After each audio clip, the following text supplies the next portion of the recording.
Primeiro exercício, então, é um exercício lá das primeiras aulas, né, antes da gente começar com queda livre e movimento de projéteis. É um exercício em que parte-se da função para serem obtidas algumas informações sobre o movimento. Então, a função dada é que a coordenada x do objeto, em qualquer instante de tempo, é igual a 40 menos 9 vezes t ao quadrado.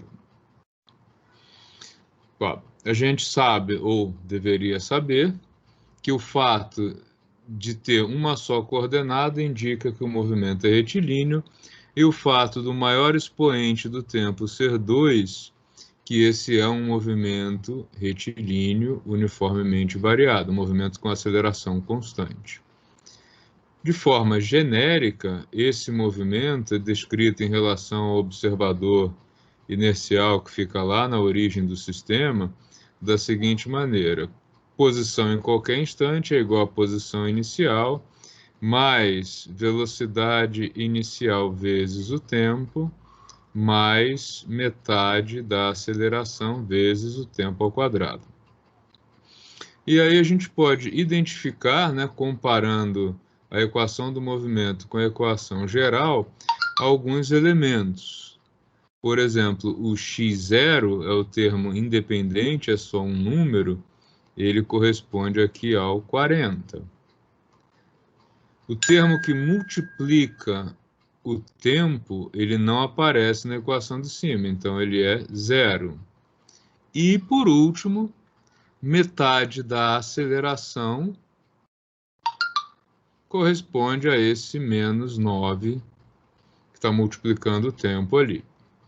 Então, as informações que a gente tira daqui são que a posição inicial do movimento é igual a mais 40, que a velocidade do movimento no instante em que ele começa a cronometrar, né, a controlar o movimento é 0, e que metade da aceleração é igual a menos 9.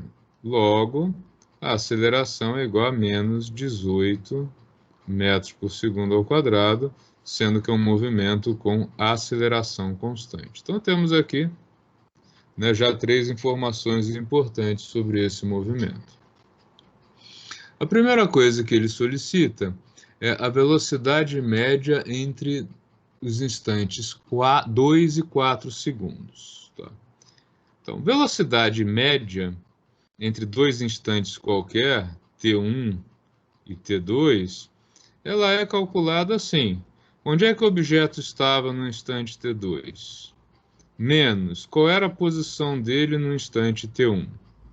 Né, ele estava aqui e foi para cá, então quanto que ele se deslocou, quanto que ele andou dentro do intervalo de tempo entre t1 e t2. Então, se ele me pede a velocidade média entre 2 e 4 segundos, a primeira coisa que eu preciso fazer é calcular a coordenada x, a posição, né, em que o objeto estava, nos instantes 2 e 4 segundos. Então, direto lá da equação que nos foi dada, qual é a posição do objeto para 2 segundos? 40 menos 9 vezes 2 elevado ao quadrado. Qual a posição do objeto para 4 segundos? 40 menos 9 vezes 4 ao quadrado. Então, primeiro, então me dá 40 menos 9 vezes 4, ou ainda 40 menos 36, que significa que a posição do objeto em 2 segundos era igual a 4 metros em relação à origem.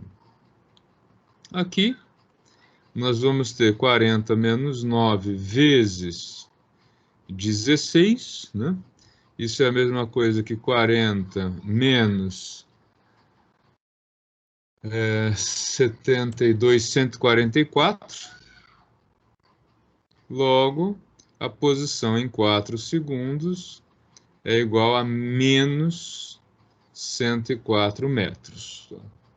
E com isso a gente pode calcular a velocidade média nesse intervalo, só pensando no seguinte, quanto que ele se deslocou e qual foi o tempo gasto. Então, a velocidade média, essa barra em cima simboliza a média, entre 2 e 4 segundos vai ser igual a menos 104 menos 4 dividido por 4 menos 2. Então, temos aqui menos 108 metros de deslocamento, dividido por 2. Isso nos dá aí uma velocidade média entre 2 e 4 segundos de menos 54 metros por segundo. Tá? Para quem está com dificuldade de visualizar o movimento, o que essa parafernália toda matemática está dizendo? Que o observador inercial está aqui no zero, tá? Ele está lá, com o cronômetro e com o aparelhinho dele de medida. Quando ele começou a cronometrar o movimento, quando ele começou a controlar o movimento, o objeto estava aqui a 40 metros dele, no t igual a 0 segundo. O objeto se deslocou sempre, né, nesse movimento no sentido negativo, de tal maneira que com 2 segundos o objeto estava aqui quase em cima dele, no 4 metros, então se deslocando bem rápido. E depois, isso aqui no 2 segundos, né? No 4 segundos, o objeto já estava aqui. Ups, menos 144 não, menos 104, tá? O objeto já estava aqui, lá no t igual a 4 segundos. Tá? Ou seja, nesse intervalo de tempo, de 2 segundos, o objeto percorreu esses 4 metros e mais esses 104 metros aqui, totalizando 108 metros de deslocamento no sentido oposto, inverso àquele que foi definido como positivo pelo observador inercial. Então, letra A, velocidade média menos 54 metros por segundo. Alguma dúvida com relação a isso, pessoal?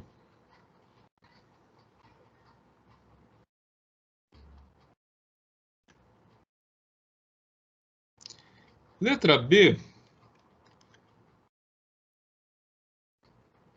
ele pergunta qual a velocidade instantânea desse mesmo movimento nos mesmos instantes 2 e 4. A gente viu que a velocidade instantânea de um movimento retilíneo uniformemente variado, ela é igual à velocidade inicial do movimento mais a aceleração dele vezes o tempo, né? Nesse caso, nós temos que a velocidade inicial é 0 e que a aceleração é menos 18. Então, menos 18t. Tá?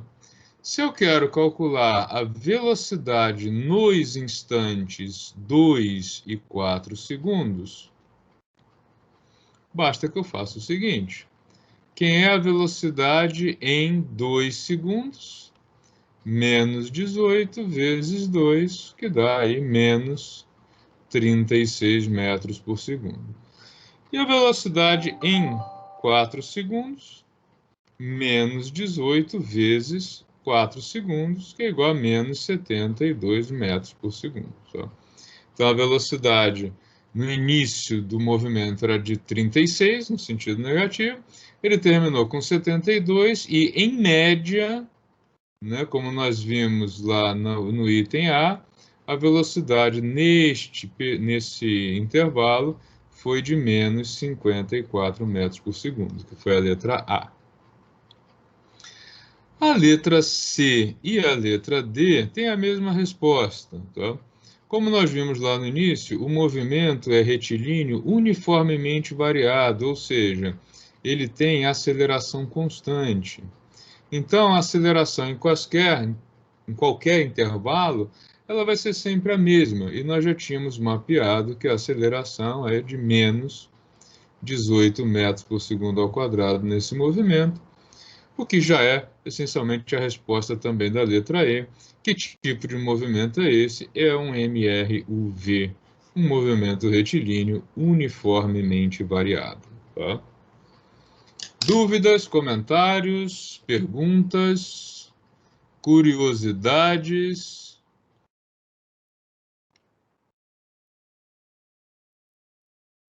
Nada? Todos mudos?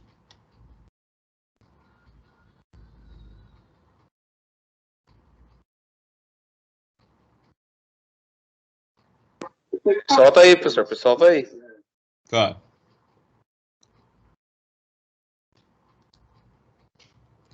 Vamos lá, então, para o segundo. Dê uma olhadinha aí, geral, ver se tem alguma dúvida. Professor, para achar a velocidade e a altura seria sempre essas fórmulas aí? Altura, nesse caso, não faz sentido, né? Porque ele está no movimento só ao longo de uma linha reta, ele não sobe. A gente não está falando de movimento bidimensional ainda. Entendeu?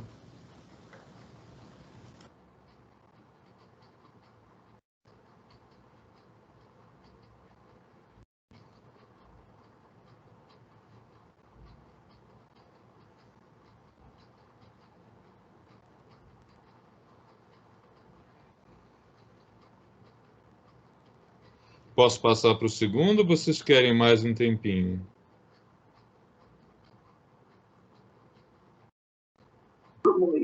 Tá ok, professor. Pode ir pro segundo. Vamos lá para o segundo? O segundo é muito parecido, né? Tinha um erro ali no enunciado, que apareceu um 2t ao cubo, era 2t ao quadrado. Eu alertei vocês sobre isso na quinta-feira passada, né? Deixa eu copiar aqui o exercício. Para a gente voltar.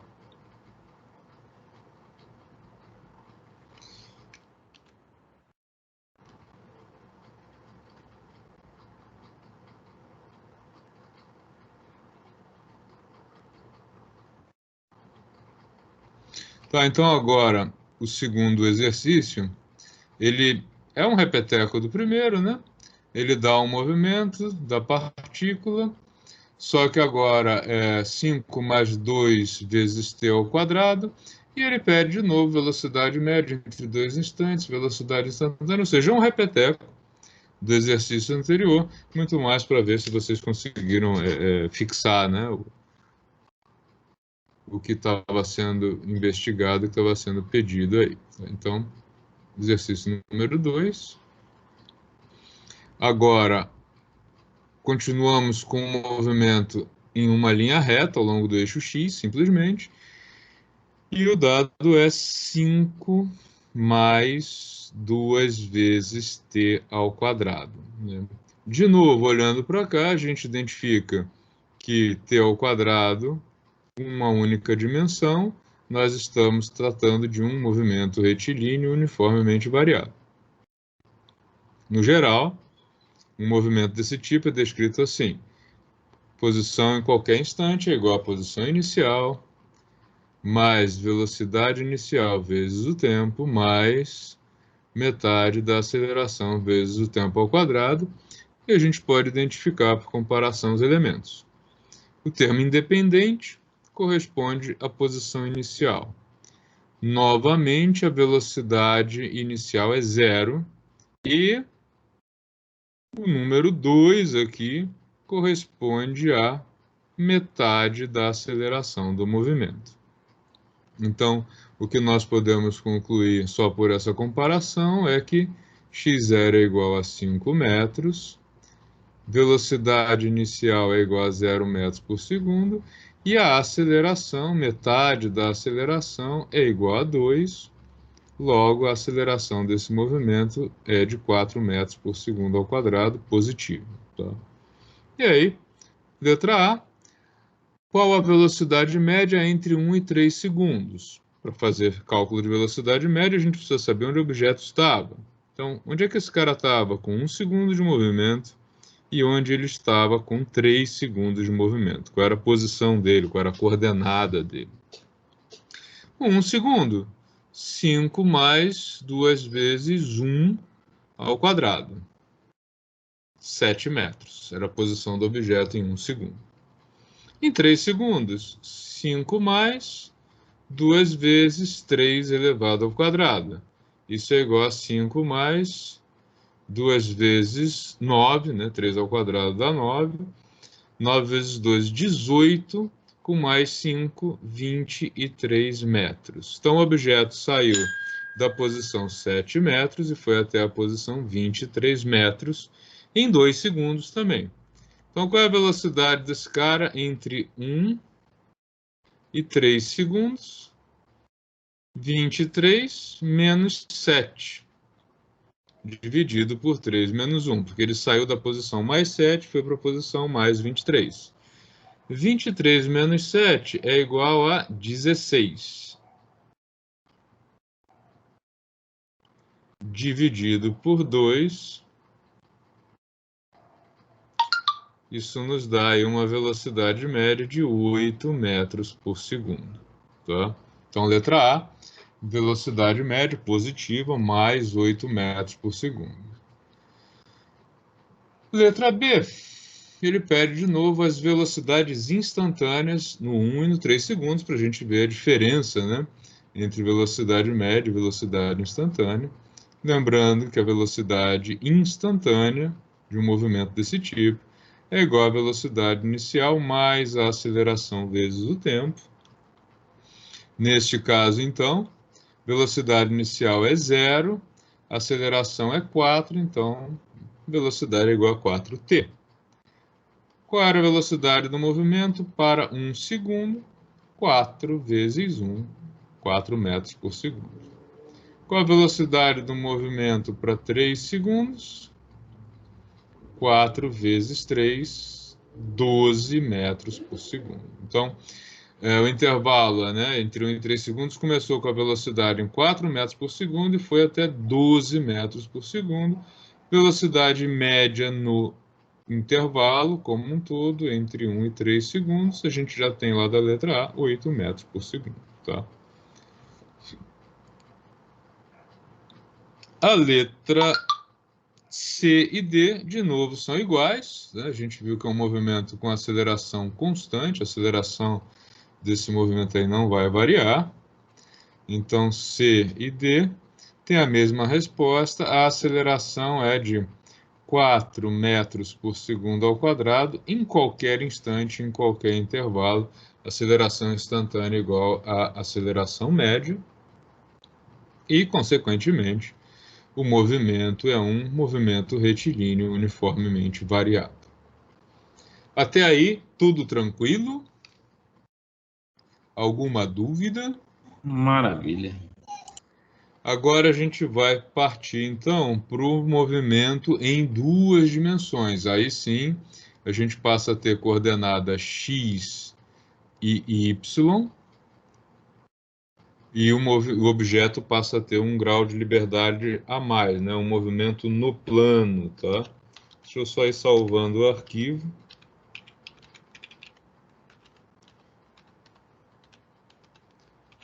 Para depois poder disponibilizar com vocês. 29 de março. Legal. Salvo. O exercício número 3, ele já trata... Vocês estão vendo o exercício? Não, né? Eu não compartilhei. Não, eu não compartilhei a tela, compartilhei a janela. Deixa eu mudar isso. Pronto, agora estão vendo. O exercício número 3, ele fala de um objeto que é lançado... Aliás, esse daqui ele não é um projétil, só o quarto, tá? Aqui a gente vai continuar com um objeto em uma dimensão, só que agora essa dimensão é vertical, tá? Então, o objeto é lançado verticalmente para cima, a partir de uma altura h0, medida em relação ao solo, com uma velocidade v0. O objeto sobe até atingir uma altura máxima em relação ao solo e depois cai até atingir o solo com uma velocidade v final. Desprezando o atrito e com estes dados aqui, ele pergunta qual é o módulo da velocidade final do projétil, a altura máxima alcançada e o tempo de voo. Então, nesse caso, vamos primeiro desenhar um movimento? Não é vergonha desenhar, não. Se não sabe, desenha mesmo, até conseguir entender o que está acontecendo. O que o enunciado me diz nesse exercício número 3 é o seguinte. Aqui está o solo, onde fica o nosso observador inercial, né, sempre preso aí ao ponto zero. 4 metros acima do solo, essa é a altura inicial. O objeto é lançado para cima, verticalmente para cima, com uma velocidade de 20 metros por segundo. O que acontece se a gente despreza aí a resistência do ar?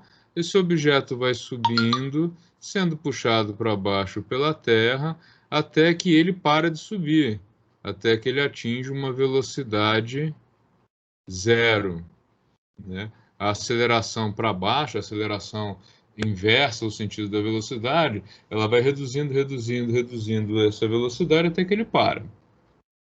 Neste ponto em que ele parou, ele atingiu, então, a altura máxima da trajetória, né? Ele zerou a velocidade. E, na sequência, o que vai acontecer? Ele vai começar a voltar, vou colocar aqui numa outra cor, tá? Ele começa um movimento de volta, seguindo a mesma trajetória, só que agora ele não vai parar aqui no 4 metros, ele vai seguir até o chão. Ele vai cair por 4 metros a mais do que ele teve na subida. Tá? Por isso, a velocidade final dele, quando ele chegar aqui, ela é maior que a velocidade dele na subida, né? Porque ele passou pelo mesmo ponto, pelos mesmos 4 metros aqui. Nesse ponto ele vai ter uma velocidade de 20 metros por segundo, só que apontando para baixo, mas ele ainda vai cair mais 4 metros, tá? De maneira que ele vai ter uma velocidade final superior à velocidade dele de lançamento, tá? Então esse é o entendimento físico, né, do movimento que a gente obtém aí lendo e interpretando o exercício. Legal. Quais são as equações gerais para um movimento retilíneo uniformemente variado em queda livre? Nós temos 3 equações para isso. Uma que nos dá a relação entre a posição do objeto para cada instante de tempo, que é essa daqui. Dados os valores de tempo, eu consigo saber a coordenada y do objeto. Uma que nos dá a velocidade do objeto em cada instante de tempo, a partir da velocidade inicial, da aceleração e do tempo. E a equação que mistura as duas, que é a equação de Torricelli, que relaciona a velocidade inicial, a aceleração e posição. Tá? Essas 3 equações são gerais para qualquer movimento deste tipo. O movimento que a gente está analisando, nós temos alguns dados sobre ele. Os dados são velocidade inicial, velocidade de lançamento 20 metros por segundo, posição inicial, coordenada inicial do movimento 4 metros, e o que mais que nós sabemos? Que a gravidade, a gente está trabalhando com a gravidade apontando para baixo, né? Já está lá no sinal, a gente já colocou essa definição, e a gente está usando gravidade de 10 metros por segundo ao quadrado. Tá? Com esses dados, as 3 equações vão ficar da seguinte maneira. Agora eu estou saindo do geral de um movimento de queda livre, desprezando o atrito, e vou tratar das equações que descrevem esse movimento aqui do exercício. y0 igual a 4, v0y igual a 20, Gravidade 10 dividido por 2, 5t quadrado. Velocidade. Velocidade inicial 20, gravidade 10 vezes o tempo. Velocidade ao quadrado. Velocidade inicial ao quadrado 20, menos 2 vezes 10, vezes coordenada y menos 4, que é a coordenada inicial. Então, estou aqui com todo o meu ferramental disponível para responder as 3 perguntas que o exercício fez. A primeira delas, ele me pergunta qual é o módulo da velocidade final do projétil, né? Qual é a velocidade desse cara aqui embaixo? Bom, perguntar qual é a velocidade dele ali embaixo é perguntar qual é a velocidade do objeto quando a coordenada é igual a 0. Então, Vy final corresponde ao instante em que y é igual a 0, quando ele chega no solo, e vice-versa.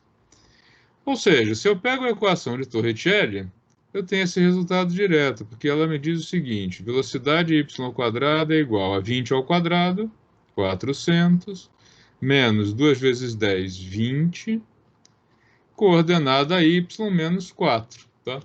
Então, ele relaciona a velocidade, né, o módulo da velocidade, à posição do objeto. Então, a velocidade Vy final ao quadrado, ela é igual a 400 menos 20 vezes 0 menos 4, coordenada aí, 0. Tá?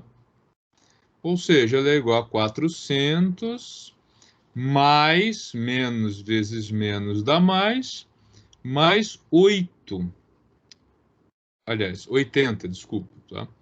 Então, Vy final é igual a mais ou menos raiz de 480. Mais ou menos, a gente sabe que o objeto está descendo, portanto, ele vai ter uma raiz, vai ter uma velocidade que aponta para baixo, o que é negativo, né? Então, a gente vai chegar aí à conclusão de que a velocidade final é de aproximadamente menos 21,9 metros por segundo. Alguns podem até ter arredondado para 22, não é nenhum problema. Tá? 22,91, 21,91, desculpa. Tá? Tudo bem, gente? Tudo bem. A letra B do mesmo exercício, usando, portanto, as mesmas equações, ele pede o seguinte: qual é a altura máxima alcançada pelo objeto? A gente sabe que a altura máxima está associada à velocidade zero, né? Por quê? Quando é que o objeto chega nessa altura máxima? Quando a velocidade dele vai a zero. Ele para de subir, né? E quando é que ele para de subir? Quando ele atinge a altura máxima. Então, são coisas equivalentes. De novo, nesse caso, eu poderia... Pode usar a mesma. Eu poderia calcular o tempo de subida e depois calcular a altura. Ou posso ir direto, usando o Torricelli, e calcular a altura que corresponde à velocidade final, que seria a minha sugestão, né? Vy² é igual a 400 menos 20, né? Y menos 4. É o jeito mais curto, né? Então, quando a velocidade for zero, 400 menos 20, coordenada y é a altura máxima. Tá? Vou passar esse 20h menos 4 para o outro lado, muda de sinal, igual a 400. Logo,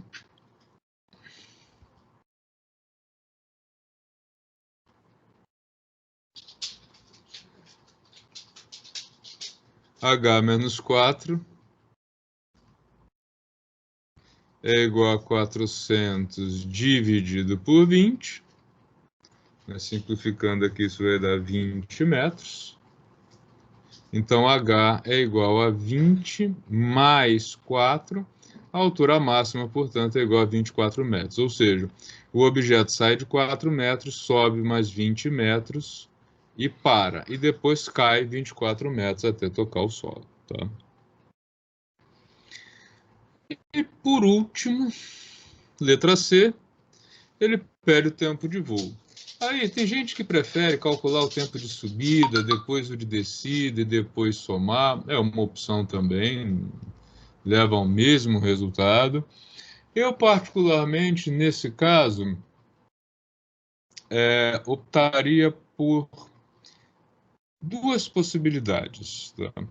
Tem uma que é mais fácil, mas você precisa ter um pouco mais de cuidado para não cometer erros, que é a seguinte. Nós temos uma equação. Cuidado com essa solução. Eu uso muito ela quando resolvo exercícios desse tipo, mas admito que ela é um pouco perigosa. Tá? Nós temos ali uma equação que diz o seguinte: Vy é igual a 20 menos 10t. E eu tenho como resultado da letra A que a velocidade final do movimento ela é de menos 21,9. Ora, essa velocidade final corresponde ao tempo de voo, ao instante em que termina o movimento. Então, se eu uso essas duas informações, fica bem fácil chegar no resultado. O cuidado aqui é o sinal, tá? Tempo de voo corresponde ao instante em que o objeto atinge a velocidade de menos 21,9 metros por segundo. Então, aqui 10 tempo de voo. Tá? Passo o 20 para o outro lado da igualdade. Isso significa que menos 10 tempo de voo é igual a menos 21,9 menos 20, tudo negativo, né? Então, a gente tem que o tempo de voo é igual a menos 41,9 dividido por menos 10, o que nos dá aproximadamente 4,2 segundos de tempo de voo. Tá? É a solução mais curta, mas precisa ficar atento aos sinais para não errar. Tá? A outra solução possível é usar a primeira equação. Mas aí a gente vai passar pela solução da equação do segundo grau, usando aí a solução, né, de Bhaskara, tá? Então, no caso da solução pela equação da posição, lembrando que a gente tem y de t igual a 4 mais 20t, que é a velocidade inicial, menos 5t ao quadrado. Aí a questão é quanto tempo o objeto demora para atingir a coordenada y igual a 0. Então fica 0, 4, 20 tempo de voo, menos 5 tempo de voo ao quadrado. Eu vou inverter os sinais para ficar com uma carinha mais familiar. Menos 5, multiplicando tudo por menos 1, né? Fica 5 tempo de voo ao quadrado, menos 20 tempo de voo, menos 4 igual a 0. E aí a gente pode identificar os termos da equação do segundo grau, né, só comparando ela com o que vocês estão mais habituados, que é o AX2 mais BX mais C igual a 0.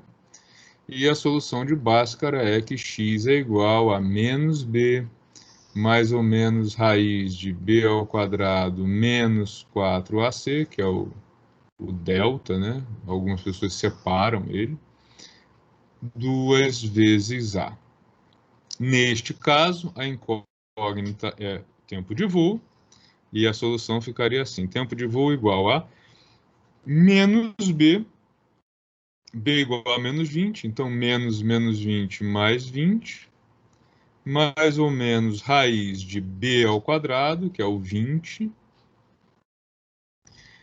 menos 4 vezes A, o A é igual a 5, vezes C, que é igual a menos 4. Tudo isso dividido por 2 vezes A, que é 2 vezes 5.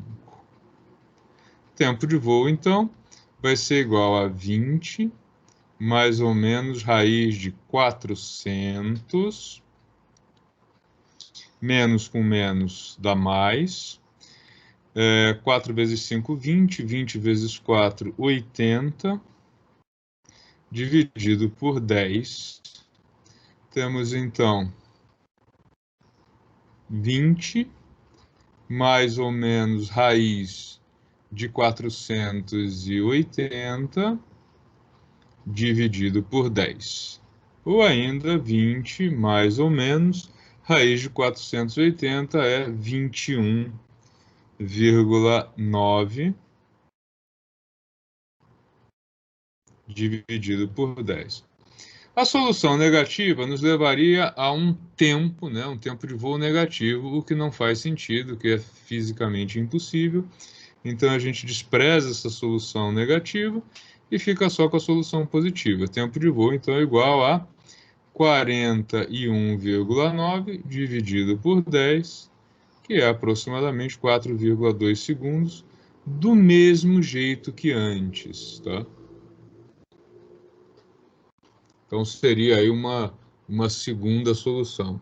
Tem gente que prefere calcular o tempo de subida, muda o referencial e calcula o tempo de queda. Eu acho essa solução muito perigosa.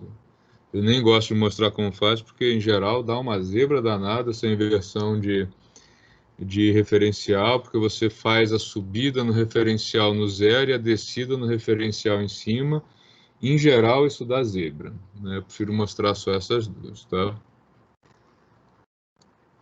Qual dessas duas soluções é melhor? Depende. Se você tiver com uma calculadora em mãos que tem aí a função de resolver a equação do segundo grau, acho que a segunda solução é até mais rápida, né? Porque você, a partir daqui, você simplesmente digita aí o menos 5 mais 20 mais 4, ou inverte, nem precisaria inverter, e a calculadora científica te dá a resposta das duas raízes. Se você tem que sair no braço, mesmo tendo uma calculadora para fazer o cálculo da raiz, isso aqui pode ser um pouco mais longo, né, do que fazer por aqui. Qual delas é melhor? Aquela com a qual vocês se sentirem mais confortáveis. Vocês veem que o resultado não vai mudar.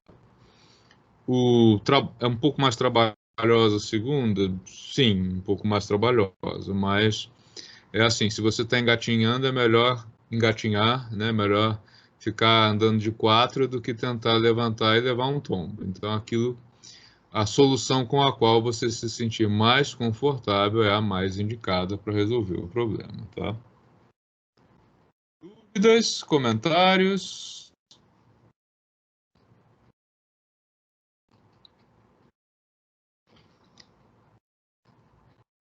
Ok, pessoal, pode continuar aí. Vamos à terceira, então. Terceiro exercício, finalmente, é o exercício sobre projéteis, né? Onde a gente tem aí movimento em duas dimensões.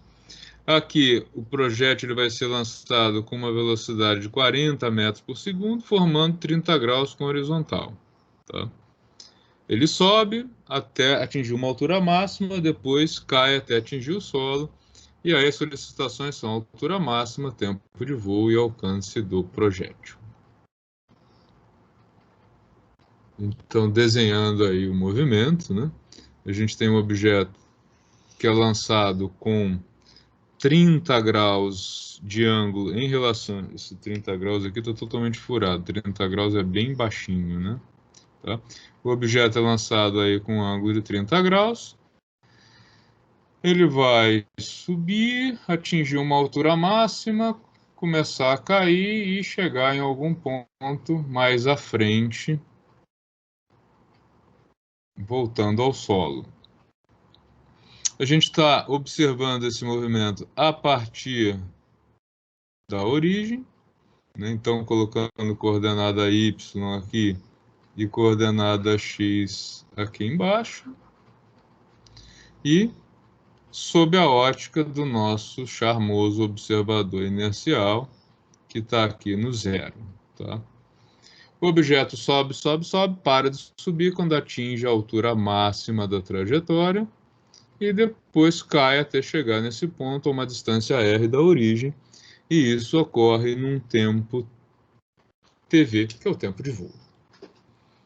Tá?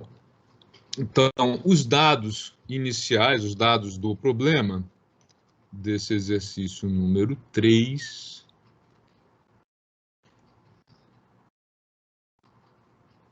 ele diz o seguinte, ó. O objeto sai com uma velocidade inicial de 40 metros por segundo. Ele sai da origem, então x0 e y0 são 0, coordenada 0, 0 de lançamento, e formando o ângulo de 30 graus com o solo. Está lá no desenho também. Tá?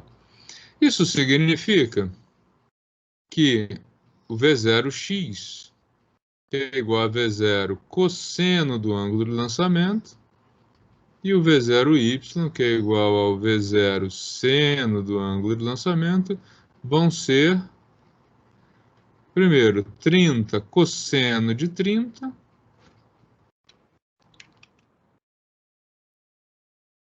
e o segundo aqui, o V0y, 30 não, 40, né? 40 seno de 30 graus, tá? Seno de 30 graus é meio, cosseno é raiz de 3 sobre 2, então o V0x é 40 raiz de 3 sobre 2, o que nos dá então 20 raiz de 3 metros por segundo, e V0y, 40 vezes 1 meio, 20 metros por segundo. Como esse movimento ocorre em duas dimensões, eu preciso da coordenada x e da coordenada y para localizar esse objeto. Nos exercícios anteriores, a gente precisava só da coordenada x ou só da coordenada y, porque o objeto se deslocava só numa linha reta. Ou ele ficava indo e voltando aqui, ou ele ficava subindo e descendo aqui. Agora ele faz as duas coisas, né? Ele se desloca no eixo x e no eixo y, ele faz um movimento que a gente tecnicamente classifica aí como bidimensional, tá? Como eu preciso de coordenadas x e y, eu preciso de mais uma equação para controlar esse movimento. Então, no geral, coordenada x desse movimento é igual à coordenada de lançamento mais a velocidade inicial, componente x, vezes o tempo. Não tem aceleração aqui, porque a gente está desprezando o atrito. Coordenada y é igual à coordenada de lançamento, mais componente y da velocidade vezes o tempo, menos o termo aí que depende da aceleração gravitacional da Terra, puxando o objeto 100% da Terra. Velocidade em y, coordenada y, é igual a velocidade inicial y menos o efeito da gravidade no tempo, e ainda a equação auxiliar de Torricelli, relacionando velocidade y, velocidade inicial, gravidade e coordenada y, variação da coordenada y. Então, quatro equações, né? 3 relacionadas ao movimento vertical, a coordenada vertical e velocidade vertical, e uma delas relacionada à coordenada horizontal. Colocando nestas equações os dados que nós temos do movimento que está sendo analisado, fica assim: x igual, x0 é 0, V0x está ali em cima, 20 raiz de 3 vezes t. Y no tempo, y0 é 0, V0y é 20, então 20t menos 10 sobre 2, 5t ao quadrado. Vy, para qualquer t, V0y, 20 menos gravidade vezes o tempo. Torricelli, Vy² igual a V0y, 20 ao quadrado, menos 2 vezes gravidade, 20 também, y menos 0, já que o objeto foi lançado do solo. Então, estão aí as 4 equações que a gente precisa para responder as perguntas feitas no exercício. Primeira delas, altura máxima da trajetória. O que a gente precisa usar? Física e matemática, né? O objeto vai atingir essa altura máxima quando ele atingir Vy0, quando ele parar de subir. Quando ele parar de subir, ele chegou na altura máxima. Teorema de Tostines, né? As duas coisas são correspondentes, uma leva a outra. Se eu uso a equação de Torricelli, eu tenho direto a altura máxima, porque ela relaciona Vy, que é igual a 400, menos 20y. Ou seja, quando a velocidade for 0, 400 menos 20, altura máxima. A partir daí, 20 vezes h é igual a 400, então o objeto terá atingido a altura de 400 dividido por 20. O objeto vai até 20 metros acima do solo, nesse movimento aí de voo em 2 dimensões. Ok? Saiu da origem, subiu 20 metros e parou. Professor, Sim? tem algum problema arredondar lá o 20 raiz de 3 lá? Não, nenhum. Chega no mesmo resultado. Não, beleza. Toma cuidado só quando vocês estiverem fazendo isso, que eventualmente, se vocês forem fazer algum tipo de concurso onde não pode usar a calculadora, aí os resultados vêm todos assim, tá? Em raiz de 3, raiz de 2. Maravilha. Tá? Mas aqui na disciplina não faz nenhuma diferença, tá?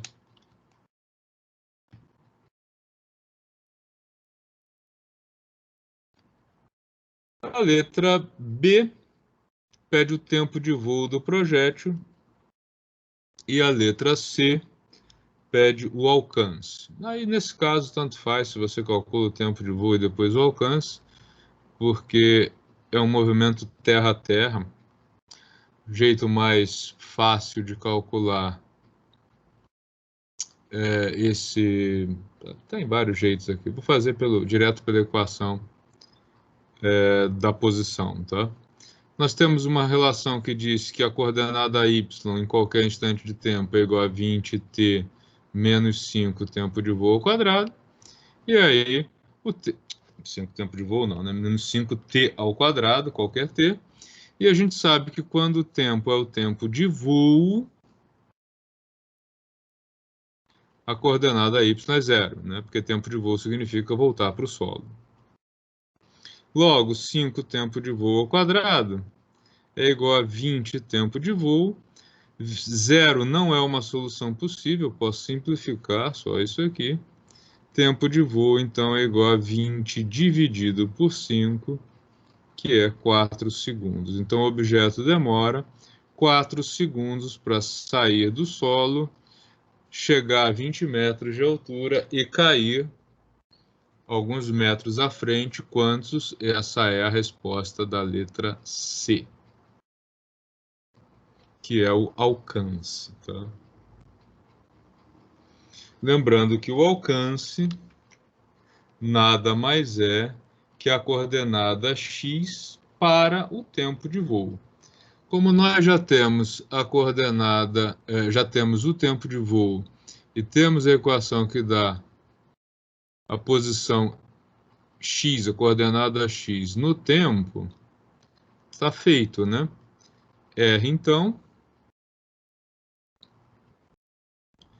vai ser igual a 20 raiz de 3 vezes 4 segundos, ou seja, 80 raiz de 3, que eu poderia deixar assim ou fazer o cálculo 20 vezes raiz de 3. Aí depende, se você já usou o valor aproximado desde lá de cima, pode dar um resultado um pouquinho diferente, mas diferença pequena. 34,6 metros, a gente poderia até arredondar isso para 35, tá? Sem nenhum problema. Outras soluções possíveis, olha, nesse exercício tem muitas soluções possíveis, tá? Eu poderia começar... Professor, Sim? aí não daria 138 metros? Nossa, eu fiz 20 raiz de 3, não 80, obrigado. Nossa. Eu esqueci que estava multiplicando por 4, olha que mancada. Vamos lá, obrigado.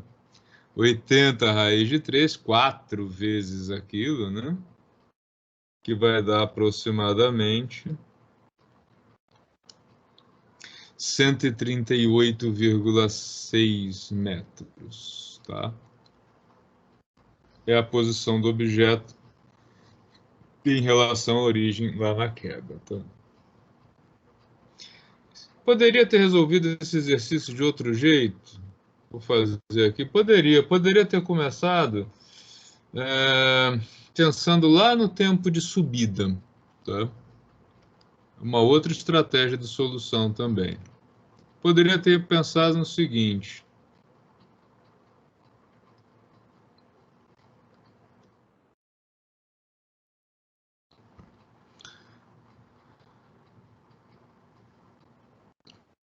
esse objeto é lançado, ele sobe, sobe, sobe, para de subir e cai.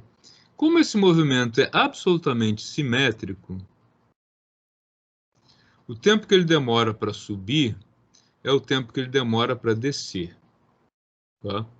Então, eu poderia ter feito o seguinte, tá? A gente sabe que Vy é igual ao V0y, que nesse caso é 20, menos gravidade vezes o tempo. Essa é a segunda das equações que estão aqui, tá? Posso até recortar isso aqui e colar ali embaixo para a gente não ficar tendo que subir e descer toda hora nisso aqui, tá? Então, copia. Cola aqui embaixo. Essa lousa eu vou sentir muita saudade dela quando voltar para presencial, viu? Tá, então tá aqui. Vy é igual a 20 menos 10t. Quanto tempo o objeto demora para chegar no ponto mais alto da trajetória? Esse é o chamado tempo de subida, tá? Então, quando a velocidade Vy for 0, 20 menos 10, tempo de subida. Logo, 10 tempo de subida é igual a 20, logo, tempo de subida é igual a 10 metros. Desculpa, 2 segundos. Tá? Legal. E aí, com esse valor, eu posso calcular a altura máxima, direto daqui, como a altura máxima é igual à coordenada y no tempo de subida. Portanto, 20 vezes 2 menos 5 vezes 2 ao quadrado. 20 vezes 2, 40. 5 vezes 4, 20. 40 menos 20. Então, a altura máxima é igual a 20 metros. Tá? Mesmo resultado. Isso seria a letra A. Letra B. Tempo de voo. O tempo de voo é o tempo de subida mais o tempo de queda. Nesse caso, subida e descida são iguais, porque ele sai do zero e volta para o zero. Então, o tempo de voo é simplesmente 2 vezes 2, 4 segundos. Né? Já está resolvido. E a letra C, resolve do mesmo jeito que antes. Pega aqui a equação do x, né?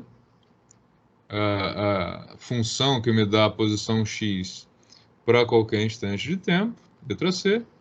Então, o alcance é igual ao x do tempo de voo, portanto, é igual a 20 raiz de 3 vezes o 4 segundos, que nos dá lá os 138,6 metros, tá? Então, assim, em geral, esses exercícios, eles oferecem aí, né? Vocês têm 4 ferramentas, vocês têm 4 equações que vão poder usá-las da maneira mais interessante possível, da maneira que parecer mais conveniente para vocês. Como eu disse, às vezes a solução mais longa é aquela com a qual você se sente mais confortável, beleza, nenhum problema, tá? Os resultados não mudam. Tá? Na prova, o que vocês vão fazer? Vocês vão ter uma situação semelhante a essa, onde vocês vão ter que entregar a solução manuscrita, né, fotografar e mandar. Por que isso? Se eu coloco a prova na base da múltipla escolha, como foram os outros exercícios, eu não tenho como dar meio ponto a ninguém. Errou, errou. Né? É zero, é tudo ou nada. E eu acho isso muito ruim numa avaliação em que vai contar pontos do tipo acertou e errou. Enquanto a gente está fazendo as atividades que, independente do quanto de acerto que você teve, você vai ter a nota cheia, tudo bem. E depois eu corrijo aquilo. Agora, na prova aí, que vale os 5 pontos, eu acho que seria muito duro uma avaliação do tipo acertou ou errou. Sem poder... Às vezes você errou um cálculo, por exemplo, eu ali esqueci de colocar o 4 na hora de calcular o alcance. Eu teria errado essa questão, né, por pura desatenção. Então, numa situação dessas, a pessoa, eu acho que é injusto, né, que ela seja penalizado perdendo toda a questão. Então, por isso que na hora de montar a prova, eu prefiro fazê-la desse jeito, de maneira que eu possa ver a solução de vocês, né? E também, quem chutar, né, no caso da múltipla escolha, às vezes a pessoa acerta pelo chute, aí eu estou eliminando o chute nessa avaliação, tá? Como é que vai funcionar essa prova? A gente vai eu vou abrir a prova na quinta-feira e ela vai ficar aberta para vocês até domingo. Tá? Então vocês vão ter quinta para sexta, sexta para sábado, sábado para domingo. Acho que é mais que suficiente. O que vocês acham? Como é que está aí a vida de vocês? Como é que vocês estão em termos de segurança?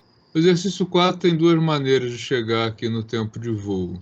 A primeira delas que eu fiz foi, eu peguei a equação que me dá a posição em função do tempo e calculei o tempo para o qual a posição vai a zero. Isso me leva a uma equação aqui, 20 tempo de voo menos 5 tempo de voo ao quadrado, e isso deu 4 segundos. Ou, a segunda opção, eu calculei quanto tempo o objeto demorou para chegar na altura, na velocidade zero. Tá? Então, relacionei aqui velocidade com tempo. Quando a velocidade foi zero, o cronômetro marcava 2 segundos. Então, ele demorou 2 segundos para subir. Como esse movimento é totalmente simétrico, ele vai demorar também 2 segundos para descer, totalizando aí os 4 segundos. Então, eram as duas maneiras aí de chegar nesse resultado, ou direto pela equação da posição ou pela equação da velocidade. Aqui tinha ainda uma terceira solução possível, muito direta também, que seria o seguinte: como esse movimento é totalmente simétrico, a velocidade v0y é igual a 20 metros por segundo, nesse caso, né?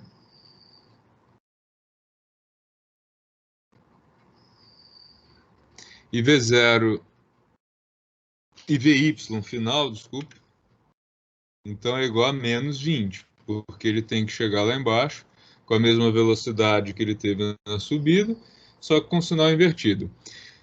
E aí eu poderia fazer o seguinte, pegando essa equação da velocidade, né, VY em qualquer instante é igual a 20 menos 10t. Quando a velocidade for menos 20, esse cara que saiu com mais 20 terá finalizado o movimento, esse é o tempo de voo. E aí a gente vai chegar também em 4 segundos. Tá? Quando o movimento é simétrico, ele sai da origem e volta para a origem, vocês têm mais possibilidades de soluções. Quando ele sai de uma altura diferente de zero, como a gente fez na quinta-feira passada, aí a gente tem um pouco mais de dificuldade, até porque aparece o termo independente do y e a solução para o tempo passa, de fato, pela solução de uma equação do segundo grau. Tá? Professor, a velocidade inicial é 20 ou é 40? Do número 4, a velocidade inicial é 40 com um ângulo de 30 graus. E aí você tem que fazer esse cálculo aqui, né? Que dá V0y e V0x. Que eu fiz aqui em cima. 40 cosseno de 30, 40 seno de 30. Então, V0x é 20 raiz de 3 e V0y 20 metros. Quando você vai calcular o tempo, é V0t, não é? Aí você colocou 20t. 20 por quê? Porque é o V0y. Tá aqui. Ah, entendi. Eu fiz usando a velocidade y. Componente y da velocidade. Beleza, agora eu entendi. Tá? A velocidade dele de lançamento é dividida. Parte dela é vertical, parte horizontal. Quanto que é horizontal? 20 raiz de 3. Quanto que é vertical? 20. Professor, se tivesse alguma altura aí eu somaria aí, né, o y de zero aí, né? Sim. Só que daí, na hora de calcular o tempo, você teria um trabalho maior, porque aqui você teria que resolver a equação do segundo grau. Você não poderia fazer isso aqui, né? Entendi, professor. Que foi o que a gente fez lá na aula passada. Um dos exercícios ele era assim, né? Que era o objeto sair acho que de 4, de 5 metros. Deixa eu salvar isso aqui em geral agora. Perguntas, vamos lá, pode perguntar. Ana Clara, você tá doida para fazer uma pergunta, Ana? Tô olhando para sua foto aqui, você tá com cara de pergunta na foto. Sem dúvidas, prof. Por enquanto. Nenhuma? Então você vai tirar 10 na prova, pronto. Daí eu vou estar cheia de dúvidas. Tá certo. Bom, dei uma revisada aí nessas questões, no que foi da aula passada também. Eu já vou parar a gravação. Eu fico aqui até o final da aula, caso alguém tenha alguma dúvida. Quem quiser sair para fazer o intervalo também, fica à vontade, tá?